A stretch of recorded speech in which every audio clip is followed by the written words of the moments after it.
Ustedes se acordarán que hace mucho tiempo atrás eh, se denunció el caso de que George Soros y la Open Society habían financiado al movimiento pingüino y de hecho a Revolución Democrática cuando todavía era una fundación.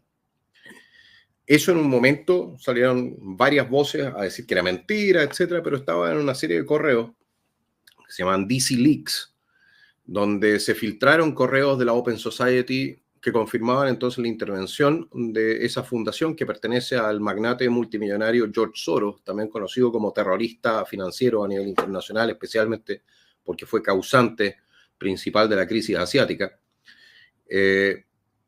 Y en su momento levantamos las dudas. ¿Qué es lo que estaba pasando aquí? ¿Por qué estaba metido George Soros en Chile financiando entonces a los movimientos revolucionarios pingüinos y cuestiones por el estilo? Yo tengo mi propia teoría respecto de Soros. Yo tengo mi propia teoría. Yo no creo que él sea la cabeza, o sea, por lo menos no la cabeza financiera detrás de toda la plata que se gasta ahí. Pues uno ve en el total de lo que se gastaba la Open Society, que eran como 4.000 millones de dólares anuales en distintos países, o 3.000 millones de dólares anuales, y las finanzas de George Soros no le habrían dado ni para 10 años de operaciones de esa cuestión. Entonces yo tengo la seria sospecha de que es solamente la cara visible de una organización mucho más grande que está detrás. Y vengo a recordarles esto porque yo denuncié, fui yo el que denunció esto al final. En el portal de internet del entonces presidente del Partido Libertario, Concha, bajo el seudónimo de Iván Czar, yo fui el que levanté esa denuncia. Yo lo encontré, ustedes saben, trabajando de noche como recepcionista nocturno, me puse a hacer la investigación que correspondía y después de un par de horas encontré que efectivamente le habían pasado plata no solamente a Revolución Democrática, sino que también a distintas fundaciones que tenían que ver con el indigenismo en Chile. ¿Ok? Y uno podría decir, bueno, entonces la Open Society, George Soros, Revolución Democrática, los progres de izquierda, entonces los revolucionarios, los que andaban impulsando la violencia en las calles. ¿Qué tiene, cómo calza esto? Un multibillonario que apoya ese tipo de causas. Bueno, ese mismo multibillonario apoya las fronteras abiertas en Europa, y ustedes sabrán la escoba que ha dejado en Europa, en Estados Unidos. Él ha sido uno de los financistas o organizadores de las caravanas que van hacia Estados Unidos. Ha financiado la elección de fiscales y jueces en Estados Unidos. En Estados Unidos también existe la elección de fiscales y jueces que no persiguen a los criminales. Es decir, es una organización que se dedica literalmente y de manera permanente a horadar y destruir las institucionalidades de los países occidentales desde dentro. Tanto así es esto, que George Soros, que es el mismo judío, ha sido declarado persona non grata en Israel. En Israel lo han declarado persona non grata. ¿Por qué? Bueno, porque entre otras cosas andaba apoyando a grupos violentistas islámicos. Y aquí no nos metamos en el tema de Gaza y todo el cuento, esa es otra historia. Pero me acuerdo también de otro informe donde se planteaba que George Soros tenía financiado o había financiado o aportado dinero a la campaña de un tercio de todos los europarlamentarios europeos.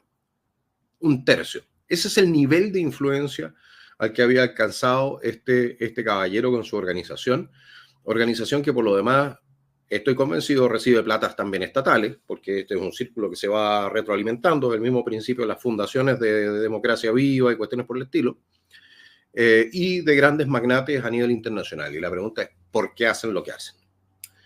Y este hombre gana plata cuando la sangre llega al río, dicen por ahí. Cuando dejan absolutamente la escoba, entra, compra barato, después se reestabiliza el país, vende caro.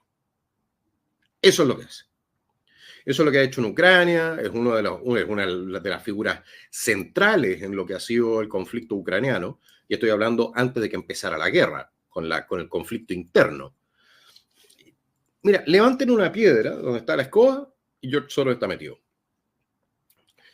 Ahora, en Chile, donde aparte de Revolución Democrática tiene metido los dedos, en CIPER. Aparece en CIPER, en la página de CIPER, que la Open Society financia CIPER. Pero no solamente a CIPER. ¿Por qué no escuchamos este pequeño video y seguimos conversando. A ver, aquí lo tenemos. Y ahí está. Estamos haciendo un proyecto, hace un buen rato lo lanzamos, se llama Más Democracia, una iniciativa que nace a la línea de horizontal, pero que busca ser muy transversal, tiene un consejo bien amplio, un apoyo de Open Society en materia de financiamiento, y básicamente lo que estamos haciendo es incidir en el debate sobre la democracia chilena, que es una cosa muy abstracta, pero que es muy importante, es algo que en el mundo es un súper tema, y en particular incidiendo en la necesaria reforma del sistema político que necesita Chile. Chile tiene muchos desafíos, muchos problemas, por eso tengo la convicción que uno de ellos, y están los dos procesos constitucionales anteriores, está el acuerdo de los expertos en el segundo proceso, que fue muy valioso, que se hacía cargo de varios problemas que son bien transversales y bien diagnosticados, y así que estamos empujando esa causa con entusiasmo. Ahora, estamos haciendo un proyecto... La Open Society metía nuevamente en transformar el sistema político chileno. ¿Por qué? Ahora yo he escuchado varias voces, por ejemplo la de Mario Desbordes en algún momento, respaldar la Agenda 2030. Y no solamente eso, toda la actitud, aquellos que no vieron el video de Cancino sobre el devenir político de don Mario Desbordes, deberían verlo de todas maneras, porque es impactante. ¿Ya? Pero el trabajo de aquellos que adhieren a la agenda globalista, damas y caballeros, para modificar, cambiar nuestro sistema político, tiene que tener alguna razón de ser. Y la idea detrás ha sido siempre la destrucción del Estado-Nación o el debilitamiento de nuestro Estado-Nación para transformarlo en ¿qué? Nada más que una organización administrativa en el mejor de los casos, pero no en una organización que pueda ser capaz de autoadministrarse, sino que tiene que recibir y recibe entonces sus directivas desde el extranjero. Por ahí viene también la ofensiva de la Organización Mundial de la Salud del nuevo tratado pandémico, que nos dejaría prácticamente completamente en manos de un maoísta, terrorista, como el señor Tedros, que es el que dirige la Organización Mundial de la Salud. Entonces la pregunta es, bueno, ¿qué gana? ¿Qué ganan acá? ¿Y qué gana Soros? ¿O qué ganan sus socios? ¿Qué gana la gente que está detrás de Soros? Soros, por lo demás, para aquellos que no lo saben, en su niñez ayudó a los nazis a descubrir a judíos que estaban escondidos en Hungría, él mismo siendo judío. Lo reconoció en un programa de televisión. O sea, un tipo sin ninguna moral. Ninguna, absolutamente ninguna. ¿Ya? Entonces, ¿qué es lo que gana él? Plata. Plata y poder. Y la plata y poder que están buscando también aquellas grandes corporaciones que pretenden establecer un sistema fascista a nivel global. ¿Ayudados por quién? Por los yanaconas que tienen en cada uno de los países, a los cuales les prometen cargos, a los cuales les pasan plata, muchos de los cuales probablemente ni siquiera saben hasta qué punto solamente son instrumentos. Instrumentos de intereses mucho más grandes que lo que ellos entiendan. Porque también les voy a dar el beneficio de la duda. Entonces, no, suena todo maravilloso, no más hambre, hoy terminemos con la desigualdad y todo ese tipo de cuestiones, pero nosotros sabemos perfectamente que detrás de los titulares están entonces las bajadas, y las bajadas son socialismo y son gobernanza global. Y gobernanza global, damas y caballeros, significa que su voto no vale. Es una amenaza directa a la democracia. No hay nada que amenace más la democracia en Chile que el globalismo, que la idea de tener un gobierno mundial, porque un gobierno mundial significa que usted, señora, señor, no tiene nada que decir respecto del gobierno. Es así de sencillo.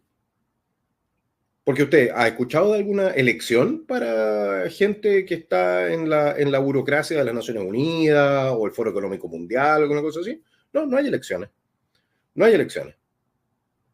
Y ahí vemos a la izquierda chilena que tanto cacareaba porque no los dejaban votar durante 17 años, ahora felices entregando el derecho a voto de los chilenos a organizaciones internacionales donde después esperan ellos poder ganar 30, 40 mil dólares mensuales sin pagar impuestos, porque ahí no les gusta pagar impuestos, ¿eh? No pagan impuestos.